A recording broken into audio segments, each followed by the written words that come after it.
I was talking shit on my phone, Instagram, not Instagram, Snapchat. Said, man, let me jump on here, get on live. Check out my last video. Check out my last video. Check out my last video.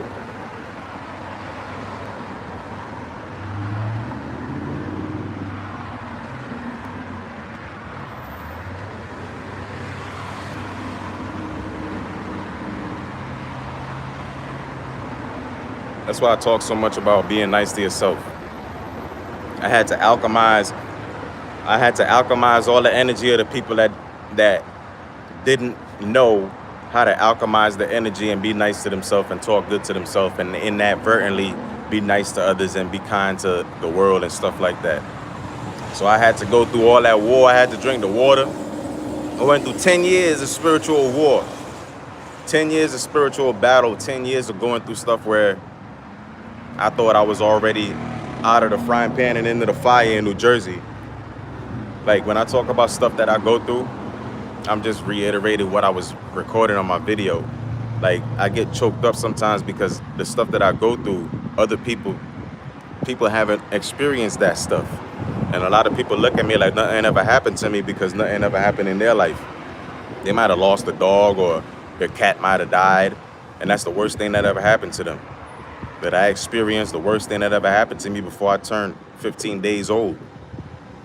You know? I killed my grandfather's cat by accident before I turned 7. I lost my virginity at 7. And my grandfather whooped my ass when I killed his dog. And he whooped my ass when he found out, when he saw me with the girl on the side of my grandmother's apartment building.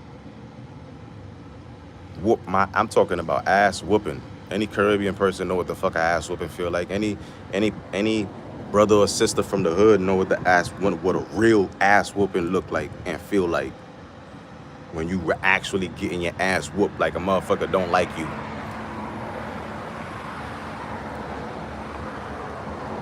But I digress.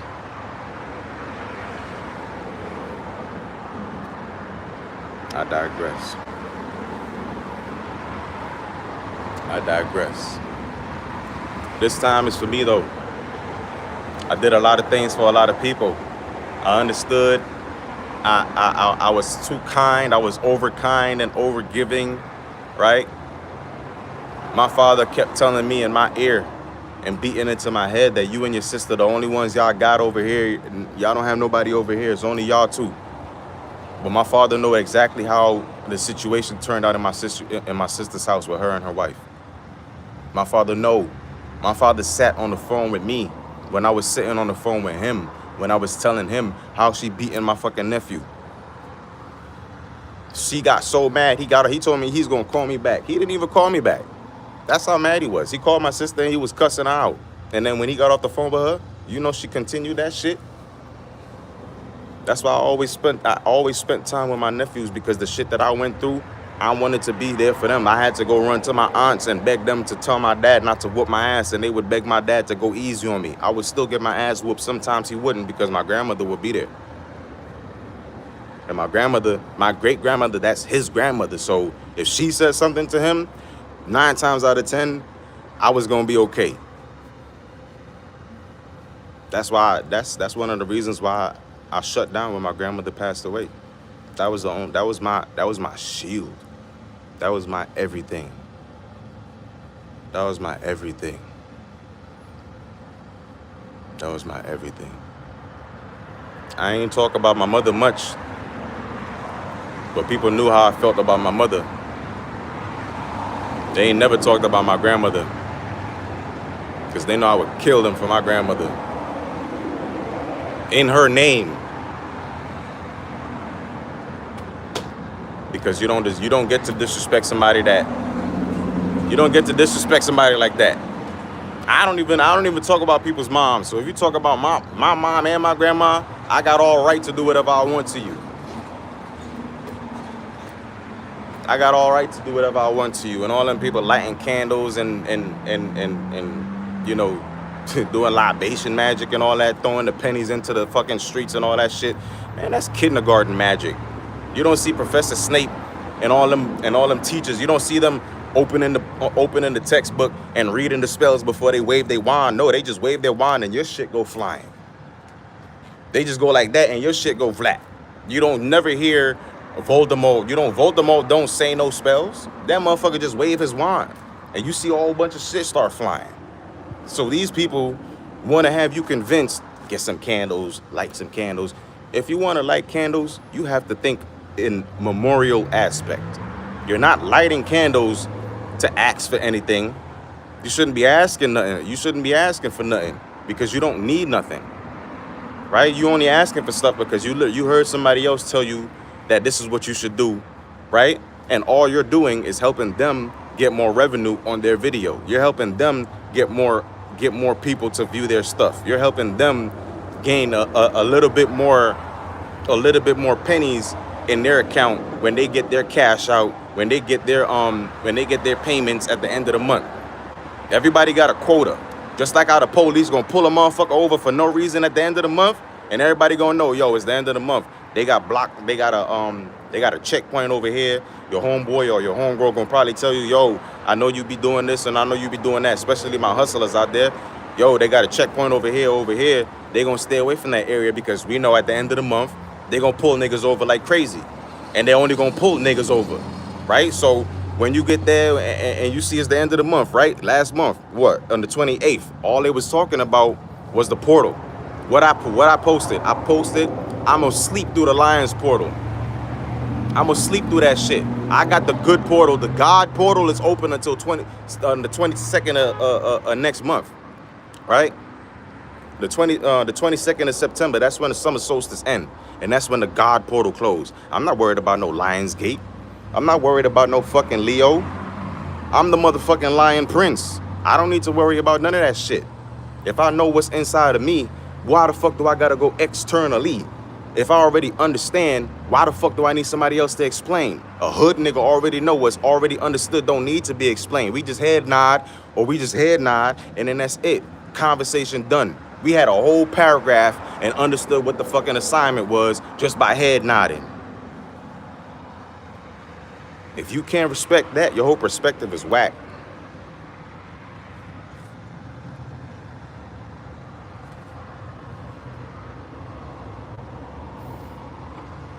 Look at that. Pulling out. You see the car coming and you still pulling out. People just be so arrogant in their selfish ass ways, and there's only one car left. One car left and you could have pulled out. Motherfuckers be acting like shit is theirs and people owe them. That's why I'm glad so many people, I'm glad so many people is getting what they deserve. I'm not saying I want people to be unalived and I want people to be harmed.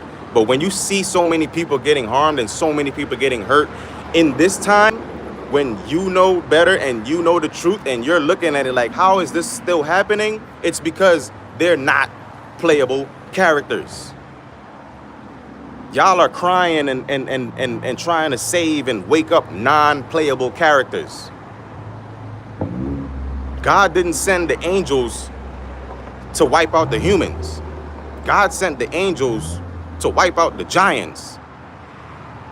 So I'm not here for people that's worrying about their 9 to 5 and their day to day. I'm here for the people that wants to get rid of all that 9 to 5 and day to day and oppression and economic strife and economic depression and recession of the recession of the people, recession of the resources, the prevention of simple water and land being prevented from people while they're struggling to build their fucking data centers, and their data centers is the size of a small city. And you see them black women aborted 92 million babies. That's the size of a small nation. So when you see so much loss happening, and I've been told y'all we're in Revelation. Hit the like button. It don't cost y'all nothing. Let me take that from Kalai real quick. Hit the like button. Come on, man. Give me a like real quick. But when I told y'all about Revelation, and I told y'all about 2026 and what was going to happen in 2026, right? Don't y'all see what's happening? I know Lindsey Graham is probably kicking around in his grave because Robert motherfucker's still alive. How the hell did Gobble Gobble outlive Lindsey Graham? Feel me? What up, Mark S9K? Hit that like button. Salute to you. I know Lindsey Graham mad as hell that Gobble outlived him. And then as soon as I said that shit, I was listening to the hemp band that they did.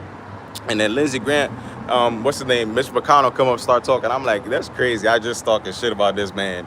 And they put him on TV. Gobble. Goddamn.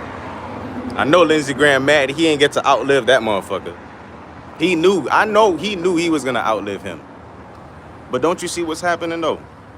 When have you seen, the last time that you seen a congressional leader pass away in this capacity was the whip. I keep forgetting his name. Lewis. Congressman Lewis. The bald-headed dude that was walking with Martin Luther King when he was going to school, and he sent a letter to Martin Luther King, and then Martin Luther King told him, hey, I'm gonna fly you out. You know, you're gonna take the bus, you can come out here, and you're gonna roll with us. And then that's the man that said it's good to get in good trouble. 6 people in here, I ain't got no likes, what's up? Let me get a like. It's good to get in good trouble.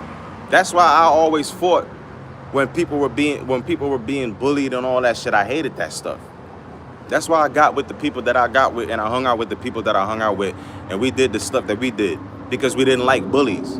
We didn't bully and go and do gang-related shit.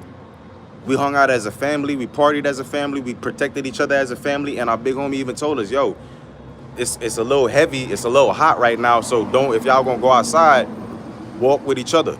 Or make sure y'all have something on you because you don't want nothing to go down. That's when shit was going on, and it was, coming to the end of the world, and all these gangs and the cliques was beefing. This was 2011, 2012. But I'm just saying, it's good to get into good trouble. It's good to say something when shit going wrong, especially when you feel scared to say something. The fact that you feel scared to say something means that you should say something. And when you do say something, whatever that feeling is gonna be rebuked and sent back to the darkness from whence it came. And whatever you're speaking out against, that darkness is gonna be dispersed. Because the same fear and conviction that you spoke with, that's the same confidence, and that's the same quality that a warrior has. A warrior is not without fear. A warrior fights in spite of fear.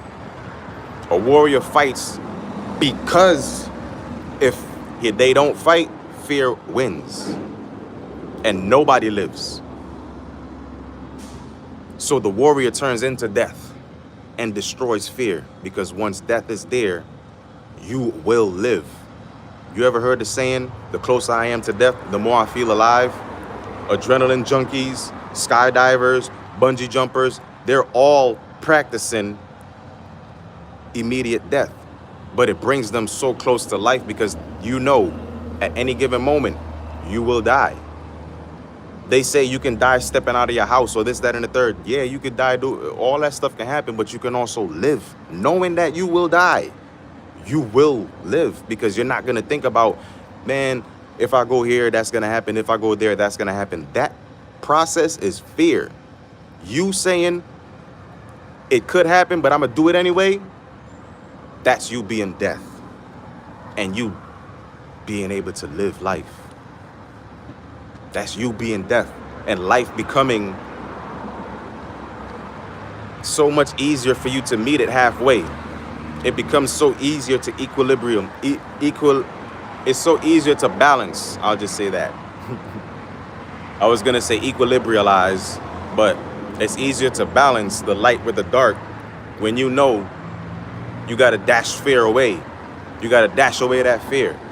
You got to dash away that thought process of even being afraid to do whatever. You got to dash away all that thought. You got to put the outcome in your mind that is the potential outcome. And then you got to put the outcome that you want. And then you got to visualize an attack. Don't visualize and attack the negative outcome, because you know this shit could fail. I know it could fail. I know it could fail. I know if I'm driving, I can get pulled over by a police officer, but I still want to drive because I know I'm a good driver and I know how to drive. And this is me talking about something that me and my father talked about. You don't got a license. What if you go driving and they pull you over? Why they gonna pull me over? I know they could pull me over, and I know that's a possibility, and I know I'm black, and I know where I am. I'm not ignorant to that fact. So I know when I'm driving, I'm gonna have to be driving proper. I'm gonna be having to drive with the traffic and not acting like I'm scared that I'm not having my license or anything like that. I don't have that process in my head. I visualize and I attack. I know what I want. I see how to get it, and I go straight after it. No, nothing stop me. Anything that get into my way, it dies. Let nothing stop you. Anything get into your way, it dies. Because you are death, and that is fear. So fear has to suffer you, and life has to give itself to you. Once fear suffers you, you have become death. Oppenheimer, the Manhattan Project.